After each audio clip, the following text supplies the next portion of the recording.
നമസ്കാരം. ഇന്നത്തെ പ്രധാന 10 വാർത്തകൾ. കേന്ദ്രമന്ത്രി സുരേഷ് ഗോപിക്കെതിരെ വീണ്ടും മന്ത്രി കെ.ബി. ഗണേഷ് കുമാറിന്റെ പരാമർശം. പത്തനാപുരത്തെ ഗണേഷ് കുമാറിന്റെ വീട്ടിലേക്ക് ബി.ജെ.പി. നടത്തിയ സമരത്തിന് പിന്നാലെയാണ് മന്ത്രി വീണ്ടും സുരേഷ് ഗോപിക്ക് മറുപടി നൽകിയത്. തൊപ്പിയുണ്ടെന്ന് സമ്മതിച്ചല്ലോ എന്നും അതാണ് താൻ പറഞ്ഞതെന്നും ഗണേഷ് കുമാർ. തൊപ്പി മാത്രമല്ല, പോലീസ് വേഷത്തിൽ സുരേഷ് ഗോപി ഒരു പരിപാടിക്ക് പോയിരുന്നുവെന്നും ആ സംഭവം വിവാദമായി എന്നും ഗണേഷ് കുമാർ. സുരേഷ് ഗോപി തമാശയെ വൈരാഗ്യ ബുദ്ധിയോടെയാണ് കാണുന്നതെന്നും കുഞ്ചൻ നമ്പ്യാർ നേരത്തെ മരിച്ചത് നന്നായി എന്നും അല്ലെങ്കിൽ അദ്ദേഹം എത്രയോ ആക്രമണം നേരിടേണ്ടി വന്നേനെ എന്നും ഗണേഷ് കുമാർ. മുംബൈ ഭീകരാക്രമണ കേസിലെ പ്രതി തഹാവൂർ റാണയെ ഇന്ത്യക്ക് കൈമാറിയ US സർക്കാരിന്റെ നടപടി പ്രധാനമന്ത്രി നരേന്ദ്രമോദിയുടെ നേതൃത്വത്തിലുള്ള സർക്കാരിന്റെ നയതന്ത്ര വിജയമാണെന്ന് കേന്ദ്ര ആഭ്യന്തരമന്ത്രി അമിത് ഷാ. എക്സ് പോസ്റ്റിലാണ് അദ്ദേഹം തന്റെ അഭിപ്രായം കുറിച്ചത്. കരുവന്നൂർ ബാങ്ക് തട്ടിപ്പുമായി ബന്ധപ്പെട്ട് സംസ്ഥാന പോലീസ് അന്വേഷണം വൈകിപ്പിക്കുന്നതിൽ ആഭ്യന്തര വകുപ്പിനെതിരെ വിമർശനവുമായി ഹൈക്കോടതി. ഇത്തരത്തിലാണ് അന്വേഷണം നടത്തുന്നതെങ്കിൽ കേസ് CBIക്ക് കൈമാറുമെന്നും ജസ്റ്റിസ് DK സിംഗ്.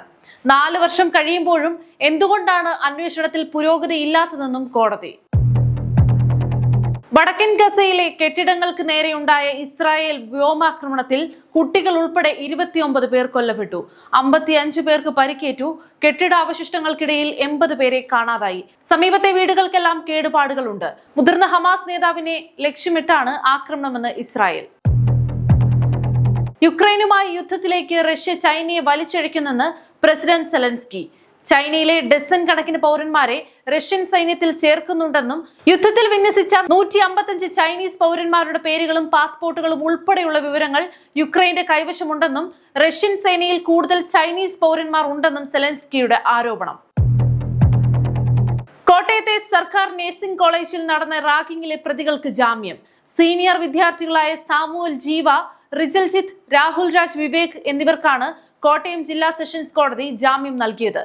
പ്രതികളുടെ പ്രായവും മുമ്പ് കുറ്റകൃത്യത്തിൽ ഉൾപ്പെട്ടിട്ടില്ല എന്നതും കണക്കിലെടുത്താണ് ജാമ്യം നൽകിയത്. 6 ജൂനിയർ വിദ്യാർത്ഥികളാണ് ഇരയായത്. കഴിഞ്ഞ മാസം ഫെബ്രുവരി 11-നാണ് പ്രതികളെ അറസ്റ്റ് ചെയ്തത്.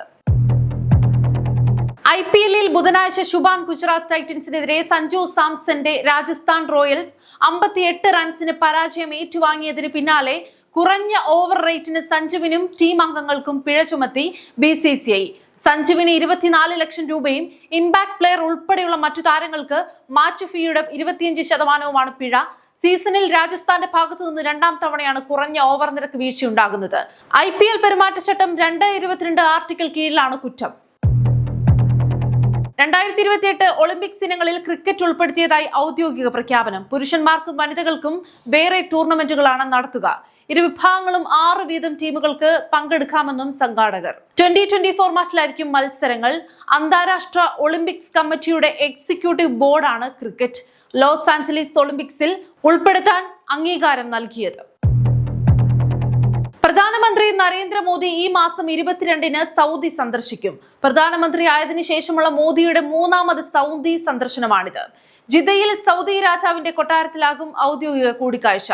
സൗദി ഭരണാധികാരി സൽമാൻ രാജാവും കിരീടാവകാശിയും പ്രധാനമന്ത്രിയുമായ മുഹമ്മദ് ബിൻ സൽമാൻ രാജകുമാരനും നിലവിൽ ജിദ്ദയിലുണ്ട്. പ്രധാനമന്ത്രിയെ സ്വീകരിക്കാനുള്ള ഒരുക്കത്തിലാണ് ജിദ്ദ. മുഖ്യമന്ത്രി പിണറായി വിജയന്റെ മകൾ ഉൾപ്പെട്ട മാസപ്പടി കേസിൽ കുടുങ്ങുമെന്ന പേടിയാണ് മാധ്യമങ്ങൾ തന്റെ രക്തത്തിന് മുറവിളി കൂട്ടുകയാണെന്ന മുഖ്യമന്ത്രി പിണറായി വിജയന്റെ രോദനത്തിന് പിന്നിലെന്ന് KPCC president K. Sudhakaran MP. പത്രസമ്മേളനത്തിൽ പൊട്ടിത്തെറിക്കുകയും മാധ്യമപ്രവർത്തകരുടെ മേൽ കുതിര കയറുകയും ചെയ്തത് അദ്ദേഹത്തിന്റെ സമനില തെറ്റിയതുകൊണ്ടാണെന്നും സുധാകരൻ.